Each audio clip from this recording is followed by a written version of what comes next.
எல்லாருக்கும் வணக்கம். நான் Hema Subramanian. Welcome to home cooking Tamil. வீட்டில் தக்காளி நிறைய இருக்கா? அப்போ வாங்க இந்த இன்ஸ்டன்ட் தக்காளி தோசை செய்யலாம்.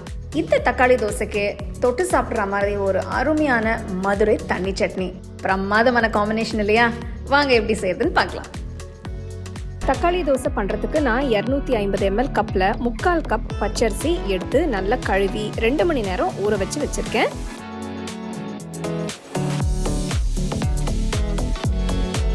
நெக்ஸ்ட் 1/2 கப் உளுத்தம் பருப்பை கழுவிட்டு 2 மணி நேரம் ஊற வச்சிருக்கேன். மிக்சர் ஜாரில் ஃபர்ஸ்ட் ஊற வச்ச பச்சரிசியை போடுங்க. அடுத்து 8 பியாத்கி மிளகாய் சேர்க்கிறேன். நீங்க ரெகுலர் காஞ்ச மிளகாய் சேர்க்குறீங்கன்னா 4 இல்ல 5 மிளகாய் சேர்த்துக்கோங்க. நெக்ஸ்ட் உளுத்தம் பருப்பை ஆட் பண்ணுங்க. அடுத்து நான் 3 மீடியம் சைஸ் தக்காளியை நறுக்குனது சேர்க்கிறேன். நல்ல பழமா பார்த்து எடுத்துக்கோங்க. இப்போ இதுல 2 பல் பூண்டு ஆட் பண்றேன். பூண்டு ஆப்ஷனல் தான், உங்களுக்கு வேண்டாம்னா நீங்க சேர்க்க வேண்டாம். அடுத்து 1/2 டீஸ்பூன் கல்லுப்பு போட்டு ஃபர்ஸ்ட் கொஞ்சம் விட்டு அரைங்க.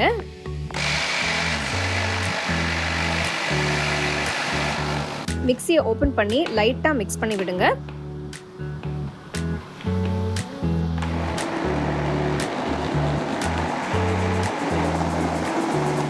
பார்த்தீங்கன்னா தண்ணி எதுவும் சேர்க்கல, தக்காளியில் இருக்கிற தண்ணியே போதும் இந்த மாவு அரைக்கிறதுக்கு. மாவு நல்லா அரைஞ்சிடுச்சுன்னு தொட்டு பாருங்க. பார்த்தீங்கன்னா மாவு கொஞ்சம் குறகுறப்பாக இருக்கும். ஸோ இன்னும் ஒரு தடவை நம்ம அரைச்சிக்கலாம். நான் கொஞ்சம் கூட எக்ஸ்ட்ராவாக தண்ணி சேர்க்கல. உங்களுக்கு வேணும்னா நீங்கள் 1 இல்லைன்னா 2 டேபிள் ஸ்பூன் அளவுக்கு தண்ணி ஊற்றி அரைச்சிக்கோங்க. மாவை இன்னொரு போலுக்கு மாற்றிடுங்க. தக்காளி தோசைக்கான மாவு ரெடி ஆயிடுச்சு. இப்படியே 1 மணி நேரத்துக்கு புளிக்க விடுங்க.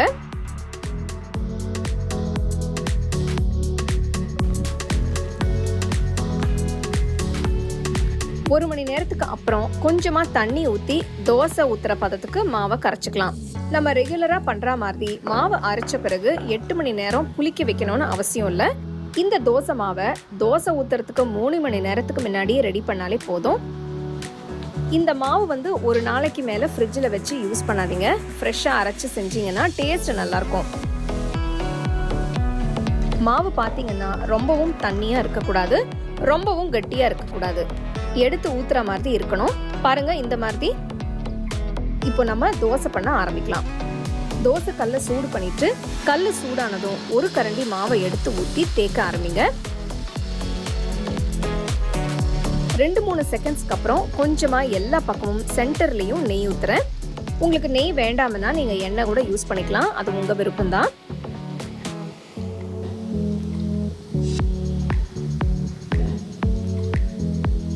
தோசை வெந்து நல்ல கோல்டன் பிரவுன் கலர்ல வந்ததும் அடுத்த பக்கம் திருப்பி போடுங்க.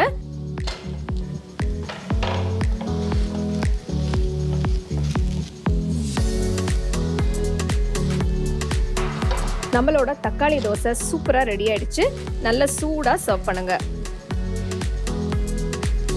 ஸோ எப்போவுமே யூஸ்வலாக செய்கிற தோசை இல்லாமல் இந்த தோசையை நீங்கள் ட்ரை பண்ணி பாருங்கள். கண்டிப்பாக எல்லாருமே என்ஜாய் பண்ணுவாங்க. ட்ரை பண்ணி உங்கள் ஃபேமிலி ஃப்ரெண்ட்ஸோட ஷேர் பண்ணுங்கள்.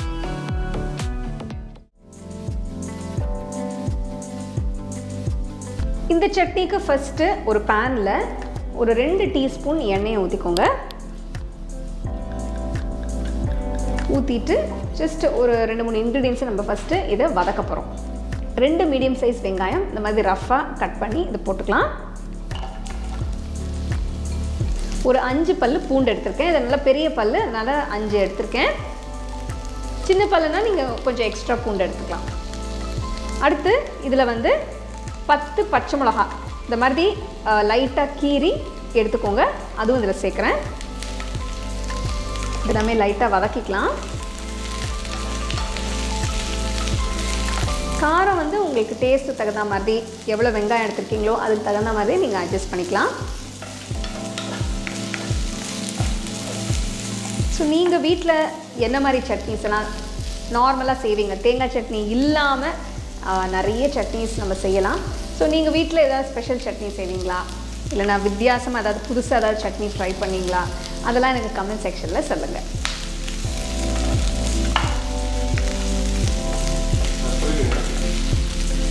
ஸோ இப்போ வெங்காயம் பார்த்தீங்கன்னா ஒரு அளவுக்கு நல்லா வதங்கியிருக்கு. இந்த டைமில் ஸ்டவ் ஆஃப் பண்ணிவிட்டு இது நம்ம மாற்றி வச்சிடலாம்.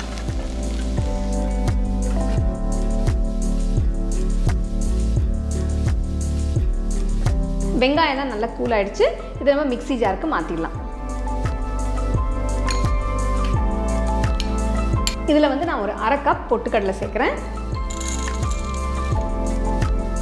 1.5 டீஸ்பூன் கல்லுப்பு அதுவும் ஆட் பண்ணுறேன். ஃபஸ்ட்டு நான் இப்போ தண்ணி இல்லாமல் அரைக்க போகிறேன். அதுக்கப்புறம் எவ்வளோ தண்ணி தேவையோ கொஞ்சமாக ஊற்றி அதை நான் அரைக்க போகிறேன்.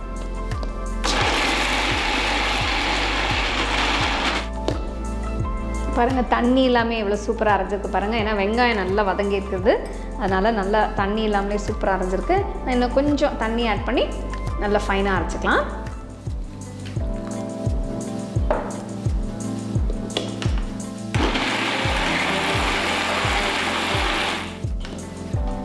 பாருங்கள் சட்னி எவ்வளோ சூப்பராக அரைஞ்சிருக்குன்னு உங்களுக்கு காட்டுறேன் பாருங்கள். ஸோ இந்த கன்சிஸ்டன்சி நம்மளுக்கு பர்ஃபெக்டாக இருக்குது. இது போகிறோம். இந்த மாதிரி உங்களுக்கு வந்துருச்சுன்னா நீங்கள் இதை எடுத்து வச்சிடலாம். இப்போது இதை நான் வந்து ஒரு பவுலுக்கு மாற்றிட போகிறேன்.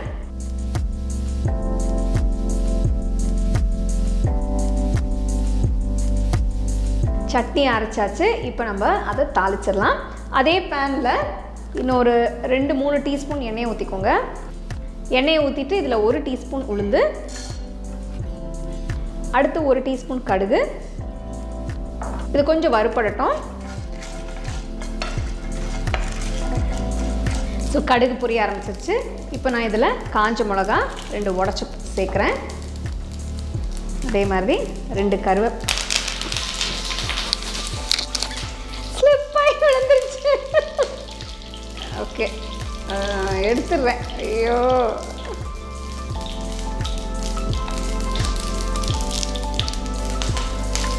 கருவேப்பிலை கொஞ்சம், அடுத்து 1 டேபிள் ஸ்பூன் சின்ன வெங்காயம் நல்ல பொடியாக நறுக்குனது அதையும் சேர்க்குறேன். கொஞ்சம் இதை லைட்டாக வதக்கிக்கலாம்.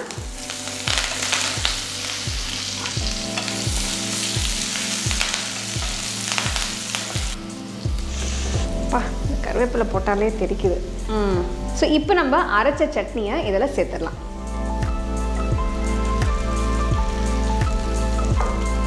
ஸ்டோவை வந்து லோ ஃப்ளேம்லேயே வைங்க. ஜஸ்ட்டு ஒரு வாட்டி இப்படி கிண்டிட்டு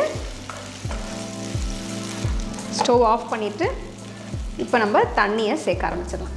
ஸோ உங்களுக்கு எவ்வளோ தண்ணியாக வேணுமோ அந்த அளவுக்கு நம்ம தண்ணி சேர்க்கலாம். ஸோ நம்மளுக்கு இன்னும் திக்காக தான் இருக்குது. ஸோ இன்னும் கொஞ்சம் எக்ஸ்ட்ரா தண்ணி ஊற்ற போகிறேன். உங்களுக்கு கரெக்டாக அந்த நல்ல ஒரு தண்ணி கன்சிஸ்டன்சி வர வரைக்கும் நீங்கள் தண்ணியை சேர்த்துக்கலாம். ஸோ நான் இப்போது 2 கப்பு ஊற்றிருக்கேன். பார்த்திங்கன்னா இன்னும் கொஞ்சம் திக்காக தான் இருக்குது. ஸோ இன்னும் கொஞ்சம் தண்ணி ஊற்றி எனக்கு தேவையான கன்சிஸ்டன்சிக்கு நான் இதை கொஞ்சம் அட்ஜஸ்ட் பண்ண போகிறேன். ஸோ 3வது கப்பும் ஊற்றிட்டேன். ஸோ இப்போ நம்மளுக்கு தேவையான கன்சிஸ்டன்சி வந்தாச்சு. இங்கே பாருங்கள், அதுக்காக ரொம்ப தண்ணி ஆக்கிடாதீங்க. ஓரளவுக்கு சட்னி மாதிரி இருந்தால் நல்லாயிருக்கும்.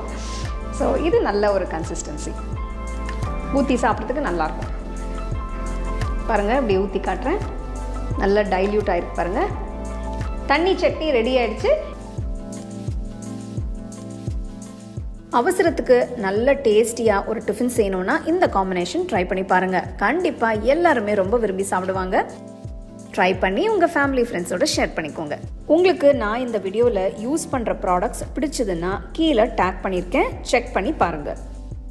டீட்டெயில்டான ரெசிபிக்கு homecookingshow.in வெப்சைட்டை செக் பண்ணுங்கள்.